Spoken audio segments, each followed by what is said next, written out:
Bismillahirrahmanirrahim. Assalamualaikum warahmatullahi wabarakatuh. Hadirin yang dirahmati dan dimuliakan oleh Allah Subhanahu wa taala, pada pagi hari ini melanjutkan kajian kita dari bahasan 40 karakteristik orang-orang yang dicintai oleh Allah. Kita masuk pada bahasan orang-orang yang rendah hati atau tawadhu. Allah Subhanahu wa taala gambarkan di dalam ayat Al-Qur'an di antara hal yang dilarang oleh Allah Subhanahu wa taala yaitu bersikap istikbar. Istikbar itu artinya adalah bersikap sombong terhadap ayat-ayat Allah, bersikap sombong terhadap sunnah-sunnah Rasulullah Sallallahu Alaihi Wasallam.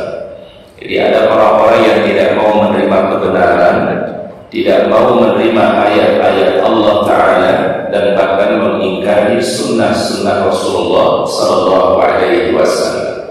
Sehingga banyak ayat Al-Quran memberikan gambaran tentang hal tersebut. Pertama, Allah Ta'ala sebutkan di dalam surat Yunus ayat yang ke-75. Kami ulangi sekali lagi, kita buka Al-Quran surat Yunus ayat yang ke-75. Thumma ba'athna min ba'dihim Musa wa Haruna ila Fir'auna wa mala'ihi. Kemudian sesudah Rasul-Rasul itu kami utus Nabi Musa alaihissalam dan Harun alaihissalam kepada Fir'aun dan juga kepada pembesar-pembesar Mesir. Bi-ayatina, membawa ayat-ayat kami atau tanda-tanda kekuasaan kami, firman Allah, mukjizat yang Allah Ta'ala berikan kepada Nabi Musa. Fastakbaru, tetapi mereka kemudian menyombongkan diri mereka, wa kanu qauman mujrimin, dan mereka adalah orang-orang pendosa dan melakukan kejahatan. Imam Ibnu Katsir dalam tafsir Al-Quran Al-Azim menjelaskan mengenai ayat ini bahwasannya satu hal yang menghalangi daripada kebenaran itu adalah sifat sombong. Sesuatu yang bisa menghalangi daripada kebaikan itu adalah kesombongan. Terkadang ada orang yang tahu itu sebuah kebenaran tetapi tidak mau mengikuti kebenaran. Ada orang yang mengatakan itu sebuah kemuliaan tapi tidak mau mengikuti kemuliaan itu. Apa sebabnya? Itu karena ada faktor kesombongan. Oleh karenanya di dalam Al-Quran kita diajarkan oleh Allah Subhanahu wa Ta'ala, dan ini kita baca sampai 17 kali minimal. Setiap kita salat mesti kita mohon hal ini kepada Allah Subhanahu wa Ta'ala. Kurang lebih berapa kali tadi Pak? 17 kali kita minta. Ihdinas siratal mustaqim, siratal ladzina an'amta 'alaihim ghairil maghdubi 'alaihim waladdallin. Ihdinas siratal mustaqim, ya Allah, tunjukkanlah kami, bimbinglah kami ya Allah, terus meniti jalanmu yang lurus. Jalan yang lurus itu firman Allah, siratal ladzina an'amta 'alaihim, yaitu jalan orang-orang yang telah diberikan nikmat oleh Allah.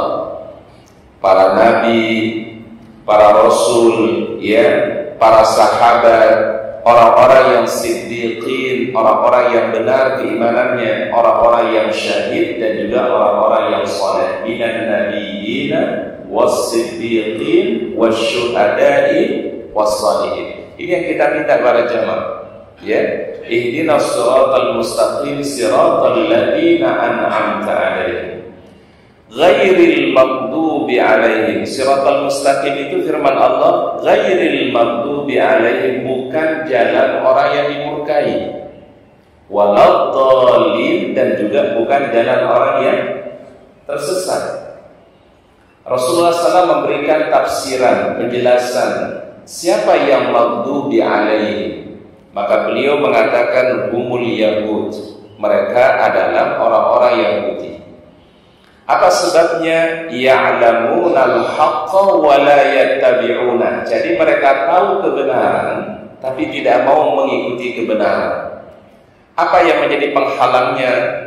Yaitu tidak ada lain adalah istikbaran, kesombongan mereka, yang akhirnya mereka tidak mau menerima kebenaran dan risalah Nabi Muhammad sallallahu alaihi wasallam. Ini kita mohon terus, Pak.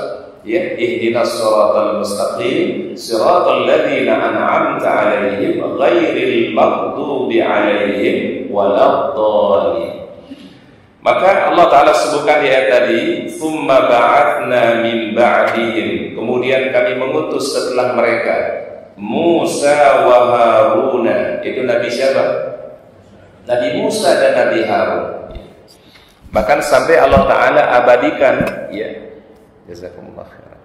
Ketika Allah Ta'ala mengutus Nabi Musa dan Nabi Harun kepada seorang pembesar di Mesir pada saat itu, yaitu Fir'aun, ada doa yang diajarkan oleh Allah Ta'ala.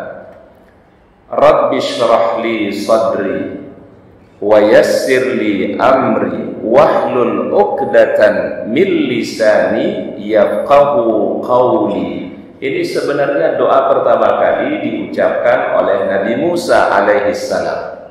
Ya, jadi arti doanya adalah Rabbi shrah li sadri. Ya Allah, lapangkanlah dadaku, lapangkanlah jiwaku. Wa yassirli amri, mudahkan segala urusanku. Kemudian wahlul uqdatan min lisani, lepaskan segala ikatan yang ada di lisanku ini. Yafqahu qawli, supaya mereka memahami dan mau menerima kebenaran yang aku ucapkan atau yang aku sampaikan. Ini doa Masya Allah. Kenapa Nabi Musa alaihi salam mengucapkan kalimat ini? Supaya kebenaran beliau sampaikan itu bisa diterima oleh siapa? Fir'aun.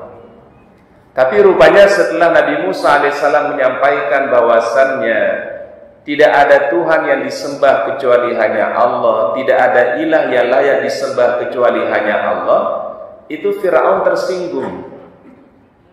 Apa kata Fir'aun? Bukankah aku sebagai Tuhan yang paling tinggi? Ana rabbukumul a'la. Aku yang mengalirkan sungai Nil ini, ya. Jadi dia mengatakan yang mengalirkan sungai Nil di Mesir itu Fir'aun. Ya, jadi saya mengalirkan sungai Nil ini, saya memberikan makan kepada penduduk Mesir ini. Bahkan aku bisa menghidupkan dan bisa mematikan. Gimana caranya? Dia datangkan dua orang, Pak, ya, di hadapannya Fir'aun. Yang satunya dia bunuh, yang satunya dibiarkan hidup. Maka Fir'aun mengatakan, Ana uhyi wa umit, aku bisa menghidupkan dan aku bisa mematikan. Jadi dalam pikirannya Fir'aun itu, kalau orang satunya dibunuh, yang satunya dibiarkan hidup, dianggap sudah mampu apa? Menghidupkan dan mampu apa? Nabi Musa alaihissalam mengatakan, kalau begitu wahai Fir'aun, engkau bisa menghidupkan dan engkau bisa mematikan. Coba sekarang datangkan matahari itu terbit dari sebelah timur, terbenam di sebelah barat. Coba sekarang datangkan matahari itu terbitkan dari sebelah barat dan terbenamkan di sebelah mana?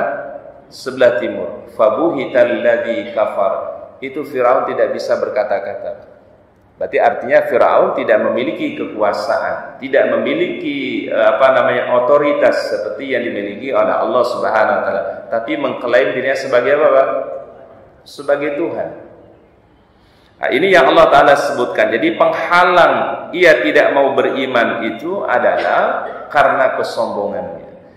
Kemudian Allah Ta'ala memberikan tanda-tanda kuasaan kepada Nabi Musa alaihissalam bi ayatina, dengan ayat-ayat kami, tanda-tanda kuasaan kami, mukjizat yang Allah Ta'ala berikan kepada para nabi dan rasul. Mukjizatnya sudah jelas. Nabi Musa diberikan mukjizat oleh Allah Subhanahu wa taala, ya. Keluar dari dari batu besar ketika dipukulkan tongkat oleh Nabi Musa alaihissalam, ya. Itu sumber mata air. Ada 12 mata air seperti jumlah kabilah orang-orang Bani Israel pada masa itu. Kemudian tongkat beliau bisa berubah menjadi apa? Ular. Kemudian dibelah itu laut. Tapi itu semua tidak menjadikan kemudian Fir'aun beriman kepada Allah Subhanahu wa ta'ala. Fastakbaru, malah justru semakin bersikap apa? Sombong dan menyombongkan diri. Wa kanu qauman mujrimin, dan mereka adalah orang-orang yang senantiasa berbuat kejahatan dan perbuatan dosa. Ini Allah Ta'ala sebutkan tadi di surat Yunus pada ayat yang ke-75. Kemudian berikutnya Allah Ta'ala sebutkan juga di surat Al-Ankabut ya, pada ayat yang ke-39. Wa qaruna wa fir'aun wa haman wa laqad ja'ahum Musa bil bayyinati fastakbaru fil ardi wa ma kanu sabiqin. Dan juga Qarun ya, berarti Qarun ini hidup di zaman Nabi siapa? Nabi Musa alaihissalam. Wa fir'aun, dan Fir'aun. Wa Haman. Haman ini adalah pembantunya Fir'aun. Kalau bahasa kita mungkin menteri-menterinya. Ya, jadi orang-orang yang diberikan wewenang kekuasaan oleh Fir'aun pada masa itu. Dan sungguh Musa telah datang kepada mereka dengan membawa bukti-bukti. Itu mukjizat yang Allah Ta'ala berikan. Akan tetapi mereka berlaku sombong di atas muka bumi ini. Dan tiadalah mereka orang-orang yang luput dari kehancuran itu, firman Allah. Ayat ini Allah Ta'ala gambarkan yang kedua. Ternyata yang melakukan kesombongan itu bukan hanya Fir'aun saja, tetapi juga ada yang lain yang melakukan kesombongan pada masa Nabi Musa alaihissalam. Yang pertama namanya Qarun. Qarun ini kalau kita baca di dalam sejarah Al-Quran yang dijelaskan oleh para ulama, dulu asalnya orang baik, Pak. Ya, Qarun ini asalnya orang soleh, orang baik. Satu ketika datang kepada Nabi Musa alaihissalam, wahai Musa, tolong berikan aku atau doakan aku supaya diberikan nikmat oleh Allah Ta'ala. Karena memang kondisinya dalam kondisi yang fakir. Tapi orang soleh, Pak. Ya, orang fakir tetapi soleh. Satu ketika mohon kepada Nabi Musa alaihissalam supaya didoakan, supaya diberikan nikmat oleh Allah Subhanahu wa Ta'ala. Maka kata Nabi Musa alaihissalam, dikasih pilihan, Pak. Wahai Qarun, kalau engkau bersabar dengan kondisi yang kau hadapi, maka Allah Ta'ala memberikan kemuliaan. Tapi kalau aku doakan engkau, wahai Qarun, Allah Ta'ala akan mengabulkan doaku, dan engkau diberikan nikmat, tetapi nikmat itu ujian dari Allah. Nah, ini kita ambil satu pemahaman para jamaah. Ternyata ujian itu bukan hanya kesusahan. Ujian itu bukan hanya kesedihan. Ujian itu bukan hanya sakit. Tapi yang paling berat justru ujian itu bila orang dikasih apa? Kekuasaan, nikmat oleh Allah Subhanahu wa Ta'ala. Jadi nikmat itu sebenarnya menjadi ujian, ya. Oleh karenanya dalam satu ucapan Abdurrahman bin Auf mengatakan, "Innana nasbiru 'alal bala wa la nasbiru fis sarra." Orang bisa lewat atau bisa sukses melewati ujian kalau dikasih ujian dengan kesulitan. Tapi seringkali orang tidak bisa sukses di dalam ujian itu ketika diuji dengan apa? Kenikmatan. Diuji dengan kesenangan oleh Allah Subhanahu wa Ta'ala. Tapi kata Qarun, doakan wahai Musa alaihissalam. Jadi sudah diingetin oleh Nabi Musa alaihissalam, kalau engkau bersabar sebuah kemuliaan, tapi kalau engkau juga meminta, aku doakan engkau dan engkau diberikan nikmat oleh Allah Ta'ala. Dan kemudian Nabi Musa alaihissalam mengangkat kedua tangan, memohon kepada Allah Ta'ala supaya Qarun diberikan apa, Pak? Nikmat, ya. Dan Masya Allah, Allah Ta'ala kasih nikmat. Awal adalah kekayaannya biasa saja, Pak. Tapi terus dengan bertambahnya waktu, berlalunya waktu, bertambah juga nikmat yang Allah Ta'ala berikan. Sampai dia punya gudang penyimpanan harta. Jadi bukan hanya lagi dia dia punya dalam jumlah yang biasa, tapi sampai dia punya gudang harta, ya, perhiasan dan seluruhnya dia punya. Bahkan Al-Quran menggambarkannya dalam kisah Al-Quran jelas oleh para ulama. Kuncinya saja itu dipegang oleh 10 orang yang kuat, kuncinya saja, Pak. Kan berarti gudang apa namanya, Pak? Gudangnya gede gitu, Pak, ya. Sampai diibaratkan kuncinya itu adalah dipegang oleh berapa orang, Pak? 10 orang yang kuat, ya. Gudangnya luar biasa. Namun apa yang terjadi para jamaah ketika diberikan nikmat oleh Allah, mulai dia meninggalkan ibadah sholatnya. Yang tadinya biasa sholat 5 waktu, mulai ditinggalkan pelan-pelan, Pak. Kemudian setelah dia tinggalkan sholat, kewajiban-kewajiban yang lain, zakat tidak mau lagi dia keluarkan. Bahkan dia menentang kepada utusan Nabi Musa alaihissalam ketika dimintakan zakatnya. Sampai kemudian pada puncaknya dia tidak meyakini ada kehidupan setelah kehidupan dunia. Ini yang kemudian dijelaskan oleh baginda Rasul, namanya istidraj. Apa namanya, Pak? Istidraj. Apa istidraj? Orang dikasih nikmat dunia oleh Allah, tapi orang itu semakin jauh dari Allah. Dikasih nikmat dunia oleh Allah, malah semakin ingkar terhadap Allah Ta'ala. Ini yang disebut oleh Rasulullah SAW sebagai apa? Istidraj. Makanya tadi dibuka kajian ini dengan doa yang sangat mulia. Allahumma inni as'aluka ilman nafi'an wa rizqan thayyiban wa amalan mutaqabbalan. Ya Allah, aku mohon ilmu yang bermanfaat, rezeki yang baik. Thayyiban itu artinya baik, suatu yang baik, yang barokah, yang jauh daripada istidraj. Jangan sampai rezeki yang Allah Ta'ala kasih menjadi istidraj. Jangan sampai nikmat dunia yang Allah Ta'ala berikan malah menjadikan manusia semakin jauh dari Allah. Mestinya nikmat itu menjadikan manusia semakin apa? Semakin dekat, semakin semangat untuk melakukan kebaikan. Ini malah justru semakin jauh dari Allah, na'udzubillah. Ini yang disebut dengan istidraj. Wa amalan mutaqabbala, jadikan amalku ya amal-amal yang kau terima ya Allah. Jadi sebagai doa tadi para jamaah itu kita mohon kepada Allah, salah satu ikhtiar kita jangan sampai kita mengalami namanya istidraj. Assalamualaikum warahmatullahi wabarakatuh.